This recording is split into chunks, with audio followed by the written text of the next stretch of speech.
நல்லா சாப்பிட்டுருக்க, நான் சாப்பிட கூட இல்லை. நீ நல்லா சாப்பிட்டுருக்க, அதான் தம்பி நீ நல்லா சாப்பிட்டுருக்க, புரியுதா?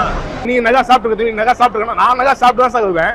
அது ஏன் விருப்பம்? அது இங்க இருந்து நான் வீட்டுக்கு போறதுக்காக போவேன். நான் பஸ் புக் பண்ணிட்டேன். பஸ் 10:45 புக் பண்ணேன். மணி இப்போ 11:30 ஆகுது. இன்னும் எனக்கு மெசேஜ் வருது, எதுவுமே வருது. அங்கே கேட்டாலும் ப்ராப்பர் ரெஸ்பான்ஸ். இப்போ மினிஸ்டர்கிட்ட கேட்டப்பே அவங்க என்ன ரெஸ்பான்ஸ் பண்ணா நீங்க பாத்துருப்பீங்க. என்ன சாப்பிட்டா நீங்க நல்லா சாப்பிட்டுருக்க, நீங்க நல்லா சாப்பிட்டுருக்கா, நான் நல்லா சாப்பிட்டு தான் சார் வருவேன். அது ஏன் விருப்பம்? அது நான் என்ன சாப்பிட்றேன்னா அது ஏன் அவுப்பு என் விருப்பம் கிடையாது. அது அது எனக்கு என்னன்னு தெரியல. பஸ்ஸுக்கு நான் என்ன புக் பண்ணிருக்கேன், எனக்கு மெசேஜ் வருது, எதுவுமே வருது. அதுக்கான ஒரு சொல்யூஷன் கொடுங்க சார்னு சொல்லி கேட்டேன் அவர்கிட்ட. நீங்க நல்லா சாப்பிட்டுருக்கீங்க தம்பி, நான் என்ன சாப்பிடவே இல்லை அப்படிங்கிறாரு. எப்படி சார் முறையான பதிலாக இருக்கும்? எப்படி முறையான பதிலாக இருக்கும்? நீங்க சொல்லுங்க. இந்த பதிலாக உங்ககிட்ட கேட்டா நீங்க என்ன சொல்லுவீங்க? முறையான பதிலா